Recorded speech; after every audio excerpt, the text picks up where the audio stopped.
Il n'y a pas eu que les hommes, il y a des femmes aussi qui ont lutté et les mettre en avant, c'est, je pense, très important.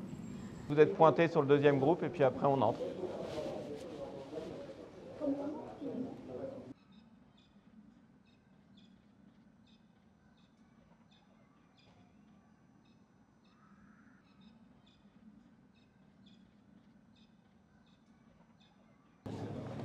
Bonne visite à tous. Merci beaucoup.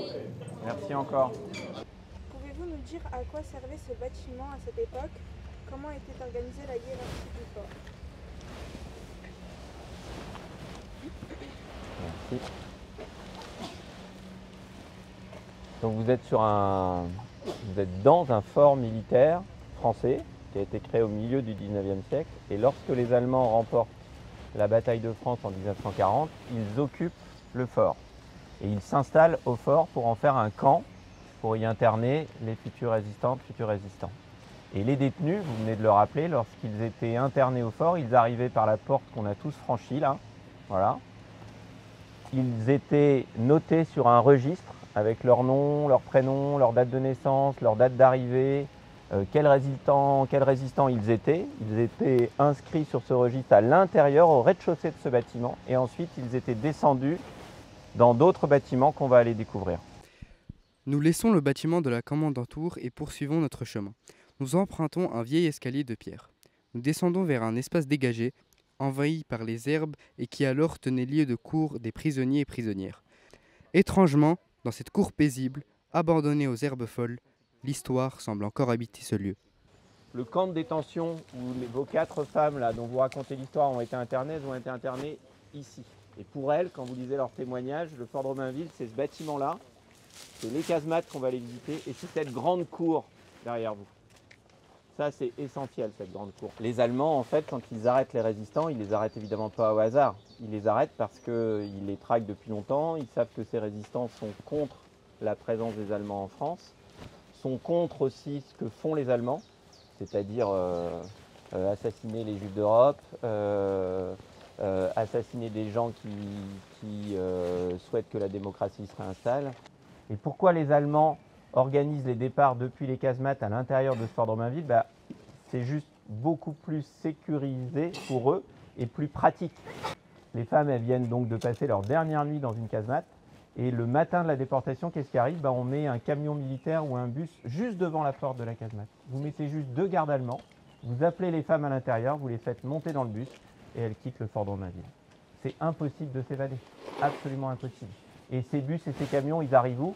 Ils stoppent où? Devant les convois de déportation, par exemple sur le quai Aubesso, la gare de Pantin. Le bus, il vient se mettre devant le wagon. Et là, les femmes, elles font 3 mètres et elles sont embarquées de force dans le wagon. Mais là, on est face à l'entrée de la casemate 17, qui est une casemate exceptionnelle, parce que là, les graffitis qui ont été gravés sur les murs, ils sont restés en place. Ils ont été préservés. Et là, dans cette casemate 17, il y a plus de 120 graffitis sur les murs. Il y en a 70 dont on est sûr qui ont été faits durant la Seconde Guerre mondiale. Et grâce aux archives, grâce aux témoignages que vous utilisez, on a réussi à identifier 53 noms, 53 visages d'auteurs, d'autrices de ces graffitis. Là, ici, vous voyez, de façon oblique, là, vous avez plusieurs graffitis de femmes. Ce sont que des femmes qui font le même parcours que vos 2 témoins de 1944. Mais regardez ce que je vous ai dit, elles sont emmenées la veille au soir, elles veulent laisser une trace. Mais quand elles arrivent ici à 18h la veille au soir, elles ne savent pas ce qui va leur arriver le lendemain. Elles savent qu'elles vont partir, mais elles ne savent pas si elles vont partir à 22h ou le lendemain. Donc elles écrivent 17 avril. Si vous vous approchez, vous verrez qu'il y a un 7 en dessous.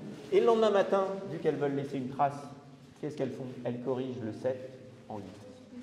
Elles veulent vraiment, jusqu'au dernier moment, laisser une trace de leur passage au fort de Romainville, un marqueur de soi. Où est-ce qu'on fait la réponse sur... En tout cas, je voudrais remontrer à Zélie, tu sais, pour les évasions. Le Mémorial national des femmes en résistance en déportation, qu'on va installer ici pour raconter cette histoire-là. Et ce que vous faites là, ce que vous produisez avec votre podcast, on le présentera, je pense, si vous en êtes d'accord, dans le futur mémorial. Vous êtes en train de participer déjà à la construction du mémorial. Le mémorial, il ira de la casemate 12, où on se trouve, la 13, la 14, la 15, la 16, la 17 et la 18. Donc il va s'étaler sur quasiment 800 mètres carrés. C'était très intéressant du fait de voir une histoire passée, mais avec des bâtiments qui sont encore en l'état. Et de voir plein de détails qu'on n'aurait pas pu imaginer, comme les graffitis dans les casemates. Ouais, en fait, l'histoire, on nous l'a racontée, mais là, quand c'est ancré dans un lieu, ça devient encore plus réel. Enfin, je sais pas comment expliquer. Mais... On s'imagine plus les événements avec le décor. C'est une histoire passée, mais qui nous concerne tous aussi un peu.